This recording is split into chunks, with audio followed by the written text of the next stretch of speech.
हमने सुना है बेटा कि तुम गरीबों को मुफ्त में खिलाते हो। हम पति पत्नी 3 दिन से भूखे हैं। भूख से हमारी हालत खराब है। क्या तुम हम दोनों को छोले भटूरे खिला सकते हो? हमारे पास पैसे नहीं हैं। माफ करो बाबा, आज मैं किसी को मुफ्त में नहीं खिला रहा। बाबूलाल की बात सुनकर वहाँ पर खड़े हुए लोग बाबूलाल को देखकर हंसने लगे। ठीक है बेटा, जैसी तुम्हारी मर्जी। मैं तो किसी भी प्रकार से भूखा रह लेता हूँ, लेकिन ये मेरी पत्नी कुछ दिनों से बीमार भी चल रही है। तुम ऐसे ही कुछ खिला दो। मेरी मजबूरी समझो बाबा, मुझसे किसी को भूखा नहीं देखा जाता, लेकिन आज मैं बहुत मजबूर हूँ। अगर आज भी मैंने मुफ्त में खिला दिया तो मेरी बहुत ज्यादा बदनामी और बेइज्जती हो जाएगी। मेरे पास पैसे तो नहीं है बेटा, लेकिन हाँ, कुछ मिट्टी के कंकड़ पड़े हुए हैं। तुम उन मिट्टी के कंकड़ों के बदले मुझे और मेरी पत्नी को छोले भटूरे खिला सकते हो। बाबा, मैं भला मिट्टी के कंकड़ों का क्या करूंगा? मुझे पैसों की जरूरत है। गरीब की दी हुई कोई भी चीज बेकार नहीं होती बेटा। एक ना एक दिन वो काम जरूर आती है। उपहार समझकर रख लेना। बाबूलाल को उस बुजुर्ग पर बहुत ज्यादा तरस आया। ठीक है बाबा, लाओ उन मिट्टी के कंकड़ों को तो मैं तुम्हारा आशीर्वाद समझकर रख लेता हूँ। तुम दोनों जितना खा सकते हो उतना खा लो। उस बूढ़े ने एक पोटली बाबूलाल के हाथों में थमा दी। बाबूलाल ने देखा उसमें मिट्टी के कंकड़ रखे हुए थे।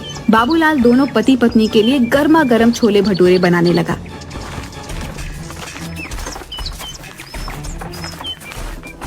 तभी वहाँ पर ठेला लगाकर खड़ा हुआ नरेश बाबूलाल से बोला, अरे इन मिट्टी के कंकड़ों से तू भला कैसे सीताराम और मोहनलाल का कर्जा चुकाएगा रे? बेवकूफ आदमी, इतनी बेइज्जती होने के बाद भी तेरी कुछ समझ में नहीं आया? नरेश, मेरी जिसे मर्जी चाहेगी मैं उसे मुफ्त में खिलाऊंगा। तू कौन होता है मुझे रोकने वाला? जाकर बोल देना अपने मुखिया को। मुखिया का चमचा कहीं का। 3 दिन बाद जब मुखिया उन दोनों से तेरे सर पर चप्पलें पड़वाएगा ना, उस दिन मैं तुझसे बात करूंगा। हाँ, मुझे भगवान पर पूरा विश्वास है, वो दिन कभी नहीं आएगा। इतना कहकर बाबूलाल फिर से छोले भटूरे बनाने लगा, मगर देखते ही देखते वह बूढ़े पति पत्नी बाबूलाल के सारे छोले भटूरे खा गए। बाबूलाल जरा सा चेहरा लिए उन्हें देखता रह गया। उसने देखा उसके ठेले पर अब कुछ भी नहीं बचा था। बाबूलाल चुपचाप अपने घर चला गया। क्या हुआ, आज दोपहर में ही कैसे चले आए? कहीं आज भी सारे छोले भटूरे कहीं बांट तो नहीं है? निर्मला, मुझसे इस वक्त बात मत करो। अरे तो फिर और किससे बात करूं? अपना सर दीवारों पर मारूं क्या? मेरी तो सोच सोच के हालत खराब होते जा रही है कि 2 दिन बाद क्या होगा। वैसे तुम कभी शाम से पहले घर नहीं आते, आज क्या हुआ?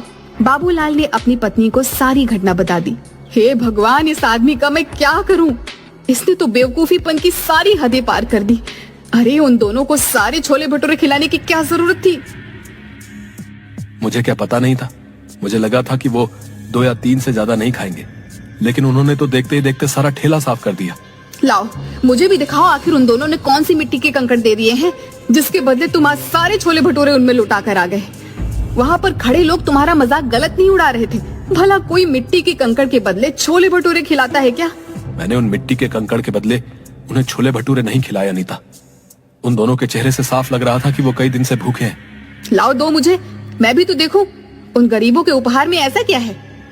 बाबूलाल ने उदास मन से वह पोटली अपनी पत्नी को दे दी और पोटली में कंकड़ देखकर निर्मला गुस्से से चीखते हुए बोली, हाय राम, अब इस कंकड़ का क्या करूं? लगता है तुम्हारी किस्मत में सीताराम और मोहनलाल के हाथों चप्पल खाना ही लिखा है। अब जो होगा देखा जाएगा निर्मला। अगर भगवान ने मेरी किस्मत में गांव वालों के सामने मेरी बेइज्जती ही लिखी है तो उसे कोई नहीं बदल सकता।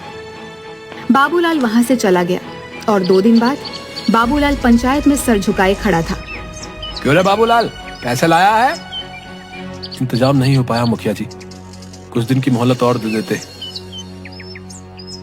वो तो हम तुझे जरूर देंगे, मगर सीताराम और मोहनलाल के हाथों चप्पल तो खा ले। ऐसा मत कीजिए मुखिया जी, मेरी बेइज्जती हो जाएगी। मैं किसी को मुंह दिखाने के लायक नहीं रहूंगा। क्या हुआ, उस दिन तो बड़ा मुंह चला रहे थे, मार खाने की नौबत आई तो अब इज्जत की दुहाई दे रहे हो? मुखिया सीताराम और मोहनलाल की ओर देखकर बोला, देखते क्या हो, मारो इस दानवीर को चप्पलों से। बड़ा दानवीर बना फिरता है, मक्कार कहीं का। मुखिया की बात सुनकर मोहनलाल और सीताराम बाबूलाल को चप्पलों से मारने ही वाले थे कि तभी वहाँ पर बाबूलाल की पत्नी निर्मला आ गई। खबरदार, जो मेरे पति को किसी ने हाथ भी लगाया। क्यों रे बाबूलाल की पत्नी, तुझे पता नहीं तेरे पति ने दोनों से कर्जा लिया था? तेरी इतनी हिम्मत कि तू मुखिया के आदेश को चुनौती दे? मुखिया की बात सुनकर निर्मला ने मोहनलाल और सीताराम के पैसे मुखिया के मुंह पर मार दिए। ये लो पकड़ो इन दोनों के पैसे, आइंदा मेरे पति के ऊपर आंख उठाकर भी नहीं देखना।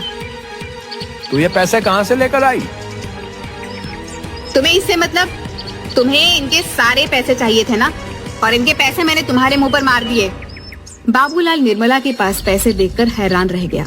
बाबूलाल ने आहिस्ता से निर्मला से पूछा, निर्मला तुम ये पैसे कहाँ से लेकर आई? घर चलो मैं तुम्हें सब बताती हूँ। बाबूलाल निर्मला के साथ घर पर आकर बोला, अब बताओ भी निर्मला तुम ये पैसे कहाँ से लेकर आई? आज जब तुम्हें मोहनलाल और सीताराम पकड़कर ले गए थे तो मैं फूट फूट कर रो रही थी। रोते हुए मुझे अचानक गुस्सा आ गया और मैंने गुस्से में वो पोटली बाहर फेंकने के लिए निकाली जिसमें कंकड़ थे। मगर जैसे ही उस पोटली में से कंकड़ फेंके तो उसमें से कंकड़ नहीं बल्कि बेशकीमती हीरे निकले।